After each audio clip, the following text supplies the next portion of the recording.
Hi everyone, Simon Foster here, Festival Director for the Melbourne Science Fiction Film Festival. I'm very excited to be talking to one of the directors whose film is screening for the first time anywhere around the world at our Melbourne Science Fiction Film Festival on February 24th at 1 p.m. at Cinema Nova. Welcome, Brando. Lovely to talk to you. Brando Topp, hi. Hi, thank you. Yeah, thank you for having me and for having our movie. We're thrilled to show it. Oh, that's very kind of you. We're thrilled to have it. It's exactly the kind of very cool indie vision that we try to support here at the festival. Having said all of that, give us a 25 words or less rundown of what this delightful film's about. Yeah, it's about an alien sound wave that uh, takes over a young woman's body, and nobody in her life seems to believe it. Mainly her boyfriend, who's stuck dealing with it and trying to help her out.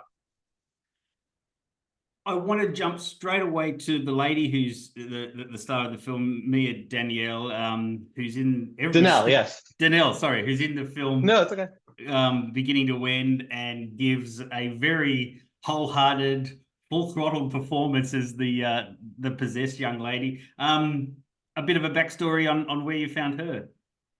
Yeah, so we're actually partners. We are Oh my we're goodness. together in a relationship. Yes, Why did I and not know that? That's so lovely. we're life partners and also partners on this movie.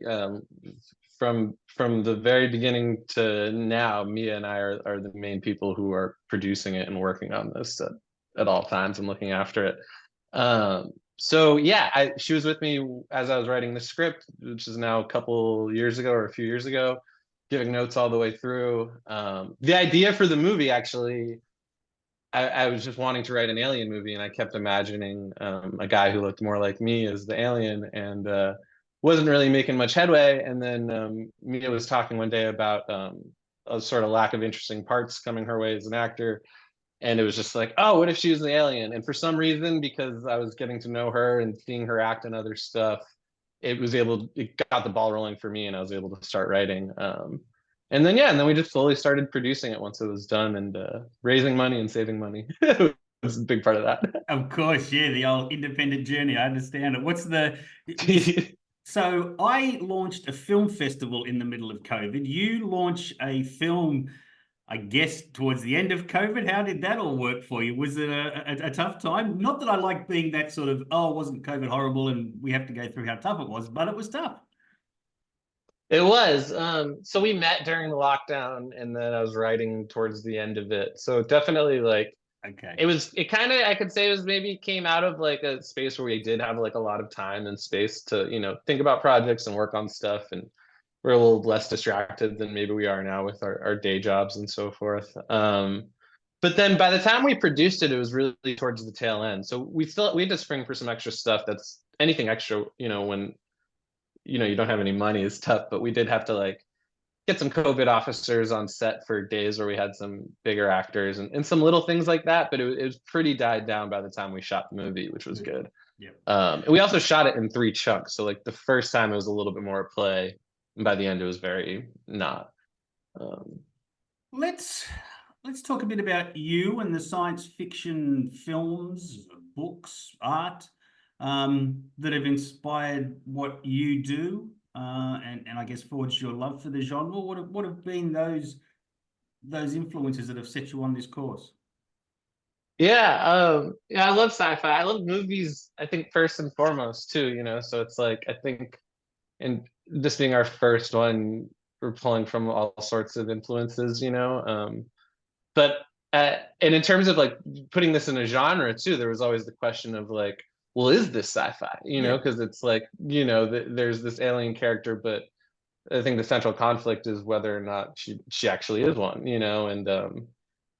and so that was always that, like, sort of lighter sci-fi has kind of interested me, and sort of I think maybe could be pointed to as like influences in that way. Like Ruby Sparks, I think, is a good example. This movie with Paul Dano and Zoe Kazan, Yeah. and uh, and like Her would be another one I would point to as well. We're sort of like, there are these sort of sci-fi elements at play, but they also are there sort of complementary to like these more human, arcs and conflicts and so forth. Which is exactly So the which is exactly the journey I try to undertake myself every year when I present. You know, people hear sci-fi and they think spaceships and ray guns and all that sort of stuff, but sci-fi or speculative cinema, as I like to call it, when I'm feeling a bit hoity-toity, this represents exactly how broad and vast a sci-fi vision can be in the hands of the right storyteller, and I think you've achieved that. Oh, thanks. I mean, I think that we're particularly excited to be playing at a sci-fi festival for that reason too, you know, because I think like when you're making something, you don't want to think too much about genre. You want to like tell the best version of whatever it is you're figuring out. But then at the end of the day, to like, you know, be welcomed into like a community that like celebrates science fiction and be recognized as such is like empowering and enlightening. And you're like, okay, cool, nice. You know, like I think part of making something is wanting to have conversations about stuff like this, you know, so it's really cool and an honor to be involved, you know, and just to be like welcomed at, you know, a festival, you know, and one using a cool cinema and playing a diverse array of films, you know, like we were checking them out, and I don't know, it's really good programming. It's really interesting. Great, thank you. Well, I mean, it had Alien in the title, so it qualified. Yeah, exactly. That was the secret. That was the secret trick. What describe for us? I mean, you're shooting a small indie film. I guess there's a lot of friends involved and some bare bones sort of setup. Describe for us the best day you had in the life cycle of your film. At what point did this sort of start to feel complete, feel whole, gave you the most satisfaction? Oh wow, that's a cool question. I haven't really thought about it too much. And I think the first thing that comes to mind is actually the first day we shot in the record shop. We shot that as like a standalone. We did that as a standalone shoot and edited the first scene and then colored it and mixed it and then used that as our crowdfunding video to try and raise money to shoot the rest of it. So well, that felt like it's very far from complete. It also like, you know, it was our first day with our crew and our key players, and it was like, all right, we're here, we're doing this. You know, everyone got together, we got the space, we're putting one foot in front of the other, and so I think if I had to pick a day that would stand out as the most special. In terms of complete, I mean, once we got into this festival, which was a couple weeks ago, we actually didn't have a DCP made yet, so we hurried and got our exports over to a place to help us out, and then Mia and I got to go watch the DCP last week, and that was pretty awesome to see it on like a proper big screen. That was cool. That's very cool. That's nice. Yeah, yeah, Um, yeah. you have uh, a a little secret weapon stashed away in the film. The executive producer Richard Masur, one of the great character actors, and um, now gives us a one degree of separation to John Carpenter's The Thing. So I'm very excited about that. How did you meet Mr. Masur, and how did he become involved? Well, we're really lucky to have Richard. He brought so much to the movie and to us as a collaborator and as a friend. We so we actually were he was on a list of actors that we were considering for this character, Alan, who were sort of his demographic and who, you know, who were just sort of like dream catches, so to speak. And then for Debbie, Mika's mom, from the get-go, we had Amy Hill in mind, who I remembered from movies like 51st Dates and Next Friday and some other ones that I grew up. And Mia had seen her and knew her from other stuff, and she fit the casting. And so Amy was just we emailed her agent. We found through we got his information from IMDb Pro and emailed him, and you know, and we were able to book her. And then it turned out that Richard had the same agent. So now that he was answering my emails, I said, "So what about Richard Masur for Alan?"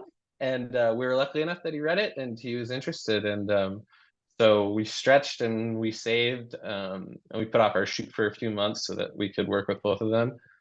And that was really gratifying and really amazing to sort of have actors of that caliber and experience on our set. Richard brought a lot outside of acting. He came really off book. He had some really verbose dialogue heavy scenes, a couple that didn't actually fit into the movie because it was running too long. And he was just pitch perfect in all of them. Like it's, you know, there's a lot of really great footage that like I'm just like, man, what do I do with this? You know, um, he also just brought a lot to the production in terms of just like helping out with art, helping out with concepts, you know, helping other actors dig deeper into scenes. Really just like it was an honor to me for someone with no experience to have someone with that level of experience treating the work with such respect. So it was really cool. And like you, I did geek out a little bit about the degree of separation to some of the directors he's worked with, or a lot of them, to be honest. It's a Yeah, pretty yeah. wild list when you go through it.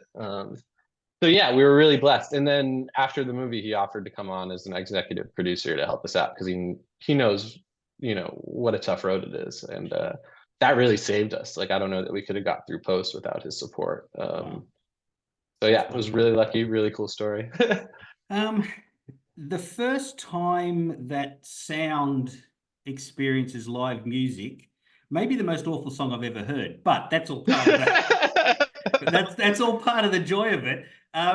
Without giving too much away, was that song improvised, or was it written? Or tell us about that, just very quickly about that scene where the band members come together and belt out quite the tune. Yeah, yeah. No, I'm oddly happy to hear you say that because I'm charmed by the song, and actually I would say that I land on the side of liking it at the moment. But when I wrote it as like a bad metal song. That was the point. That's why Sound later says that she hated it. You know, there was like this progression of ideas that it was a bad band, and then she's commenting on whether music can be bad or not. And then I didn't, it was one line in the script, and it was just like this band plays bad metal for 10 seconds. It was supposed to be like 10 seconds. And then we got this band together. It was Day who was playing uh, Sound's older brother, also named Deo in the script.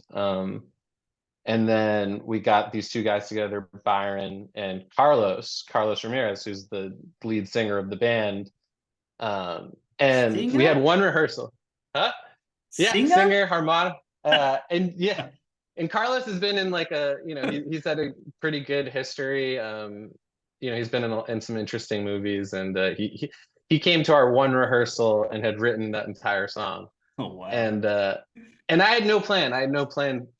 I had no directorial plan for that scene. I asked them to come up with something, and he came up with a lot. And then they were jamming in my little office here, and we had one rehearsal, and it was really fun. And then I was like, great, do that on set, and we'll capture whatever little bit of it, and that'll go in the cut. And then Arky, our DP, and one of our other executive producers and best friends, got their rehearsal on the day, and I just didn't want to cut any of it. I just thought it was so fun and such a good energy, and just taking this time to let sound really see it and discover the head rocking. And then to have it like come out later and, you know, examined in this later conversation, I just thought the whole thing really worked. But I was nervous because by the end of it, I actually liked the song, and I was like, man, I think this kind of rocks. Maybe it doesn't make sense that she hates it. So to hear someone say it's bad, I'm like, all right, good. That's good. Our But soundtrack sales are going to soar for this film. I can tell on the back of that single. It'll be amazing.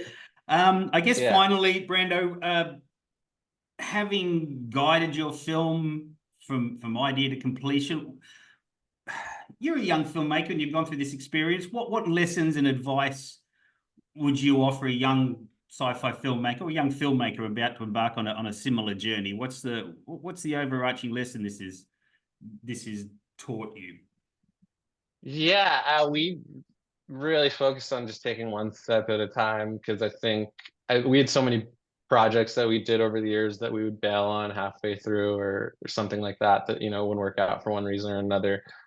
So the idea of getting through a feature when, you know, most people with our level of money and connections are doing shorts was the only way I think we could approach it was like a one step at a time sort of process. And then now we're still figuring out like what it means to us. You know, like we love movies and kind of blindly made it because of that. We have no idea, like we'll make a profit. We have no idea how many festivals we'll show at.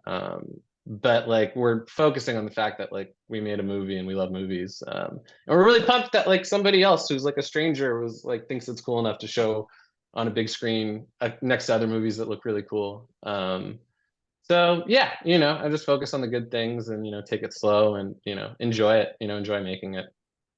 Good life advice. Brando Topp, thank you. That's all I Thank you, got. mate, Yeah. so much Thank you, Simon. Yeah. for your wonderful film. You'll be here in Melbourne for the screening Saturday, the 24th at 1 p.m. Screening with a terrific little Melbourne filmmaker, student filmmaker short film called Talk. I think they're going to be a great match, and you'll meet Joe there, so there'll be a bit of networking involved. Congratulations. Look forward to seeing you in person. Thank you, Brando Topp, for joining us.